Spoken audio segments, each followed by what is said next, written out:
tout le monde connaît déjà les problèmes des jeunes. Les problèmes des jeunes, c'est les chômages. Il n'y a pas de travail. Il n'y a pas de travail. Les jeunes, beaucoup de jeunes aujourd'hui se sont noyés dans les coulouna, dans l'ivresse. Ouais, c'est Madame Grace Coutinho ne peut pas tout résoudre. Le ministère de la jeunesse ne peut pas tout résoudre sur la jeunesse. Le ministère de la jeunesse est un ministère vraiment très limité. Nous avons plusieurs ministères qui doivent s'occuper de la jeunesse. Le ministère de l'Emploi et le ministère des Affaires sociales. Et ils sont là, le ministère des Finances. Ils peuvent aussi s'occuper de la jeunesse. Et la jeunesse est un département vaste et ça comprend beaucoup de ministères. Et donc, nous avons besoin de l'appui du gouvernement tout entier pour pouvoir secourir la jeunesse. Notre État, nos dirigeants ont vraiment abandonné la jeunesse. C'est pourquoi nous sommes là, nous parlons au nom de la jeunesse, pour que l'État puisse écouter et trouver des solutions pour la jeunesse. Eh bien, vous êtes venu, vous avez trouvé que la jeunesse est abandonnée. Quelles sont les pistes de solutions que vous avez proposées à ce que cette jeunesse se retrouve?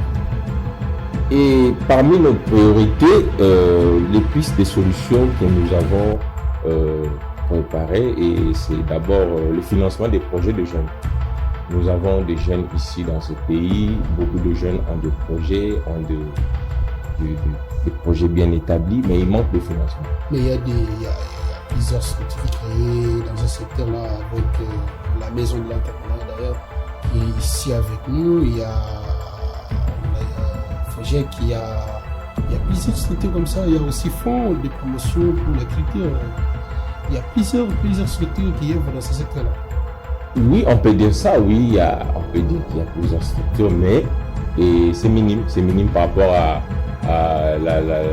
au nombre de la population. Vous savez, au Congo, nous sommes dans une superficie de 2 345 000 km² et nous avons environ 60% de jeunes au niveau de la population congolaise qui s'élève aujourd'hui à près de 200 millions d'habitants.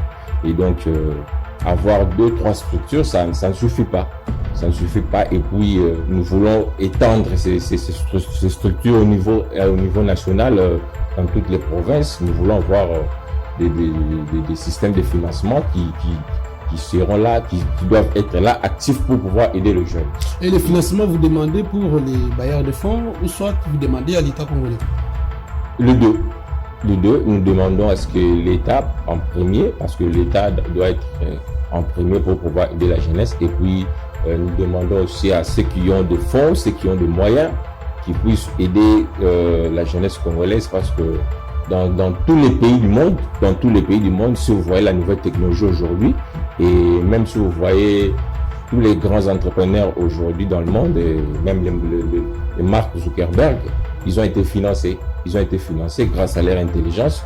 Aujourd'hui, ils sont ce qu'ils sont, c'est grâce au financement des projets, grâce au financement des bailleurs de fonds. Et c'est ce que nous demandons à l'État et aussi à tous ceux qui ont cette volonté-là et c'est des structures bien établies pour pouvoir aider la jeunesse.